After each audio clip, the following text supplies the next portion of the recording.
चोर की चिट्ठी।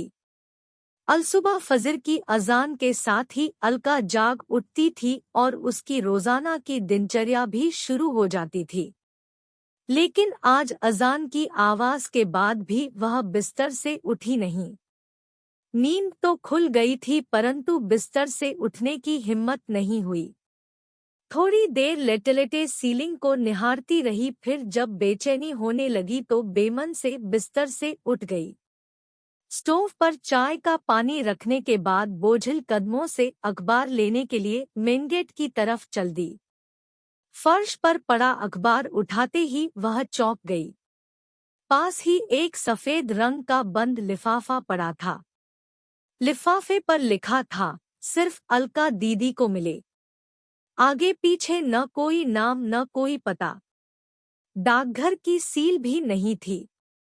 इतना तो तय था कि कोई व्यक्ति खुद यहाँ लिफाफा डालकर गया है, लेकिन कौन और क्यों? इसी उधेड़बुन में जिज्ञासा हुई और तुरंत लिफाफा खोलकर देखा तो एक चिट्ठी रखी मिली। चिट्ठी हाथ में लेकर कुछ पल सोचती रही कि पढ़ूं या फेंक दूं। न जाने किसने लिखी है और इस तरह रहस्यमय तरीके से चिट्ठी भेजने का मतलब क्या। बिना पढ़े फेंक दी तो हजारों सवाल ज़ेहन में कोलाहल मचाते रहेंगे। एक झटके में उसने चिट्ठी खोलकर पढ़ा शुरू कर दी। प्यारी दीदी, नमस्कार। मैं ही वो बदनसीब चोर हूँ जिसने 3 दिन पहले आपके घर में सेंधमारी कर लाखों रुपए की नकदी और सोने चांदी के आभूषणों पर हाथ साफ किया है। अलका को काटो तो खून नहीं।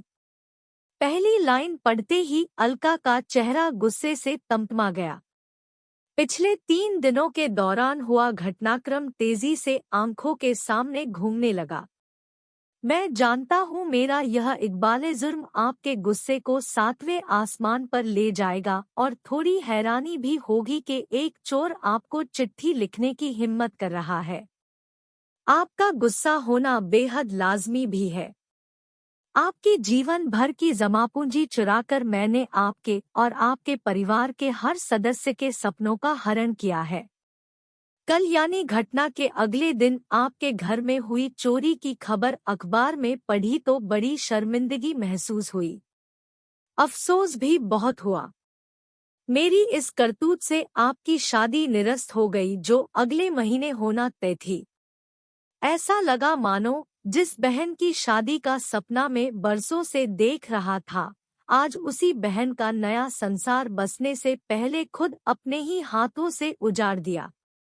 जी हाँ, अलका दीदी। मेरी एक बड़ी बहन है, दिशा। परिवार में हम 3 लोग हैं, माँ, दिशा और मैं। अपना दुखड़ा सुनाने से पहले मैं कुछ कह देना चाहता हूँ।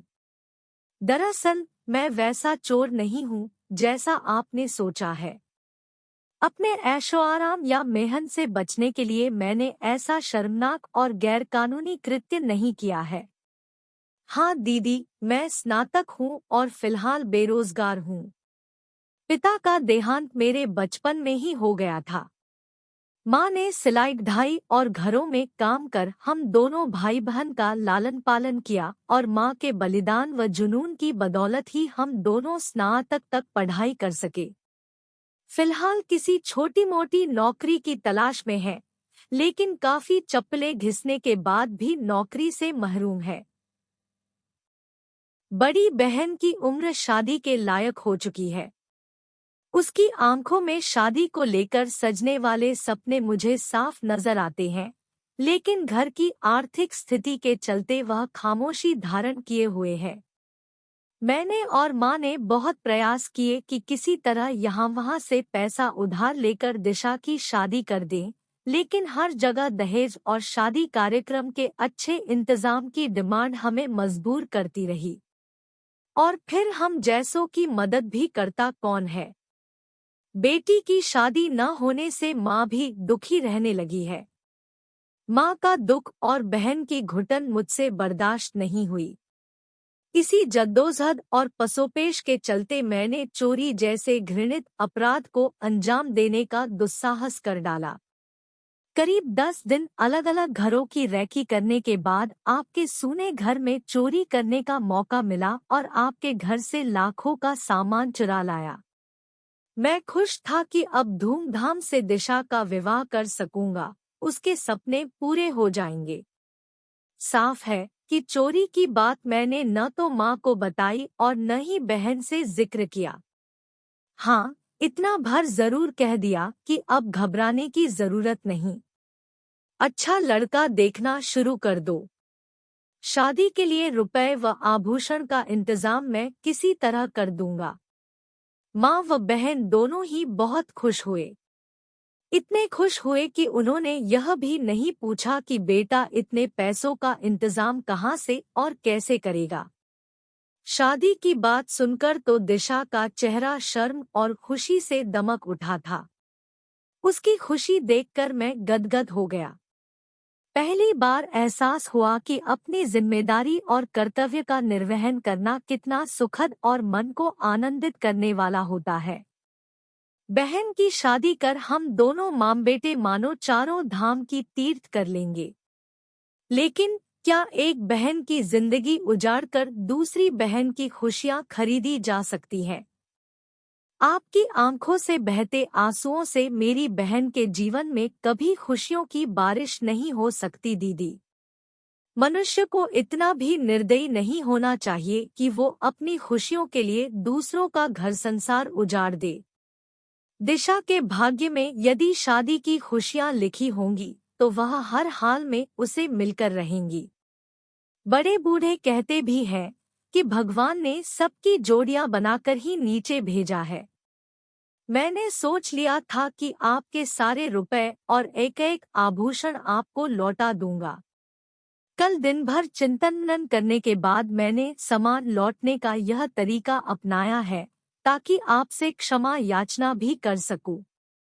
हो सके तो मुझे माफ कर देना दीदी। मैंने आपका सारा सामान एक थैले में रखकर आपके घर के मेन गेट से टिका कर रख दिया है। जब तक आप सामान नहीं उठाएंगी मेरी नजर उस पर जमी रहेगी ताकि कोई और सामान न चुरा ले। एक साथ कई तरह के भाव अलका के चेहरे पर आकर धमाचौकड़ी करने लगे।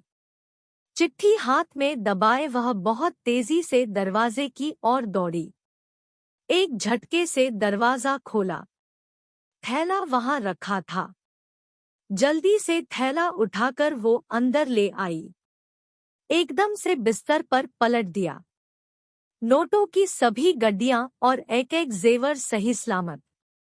उसकी आंखों से आंसू और होठों पर मुस्कुराहट थिरक उठी। अलका ने सारे पैसे और जेवर अपने दोनों हाथों में समेटकर चेहरे से लगा लिए। फिर अचानक उसे चिट्ठी का ख्याल आया और एक बार फिर अचानक वह दरवाजे की ओर दौड़ पड़ी। दरवाजा खोलकर उसने चारों तरफ नजरें फिराकर देखा। सूनी सड़क पर कोई भी नहीं दिखा। चिट्ठी अभी पूर्ण नहीं हुई थी।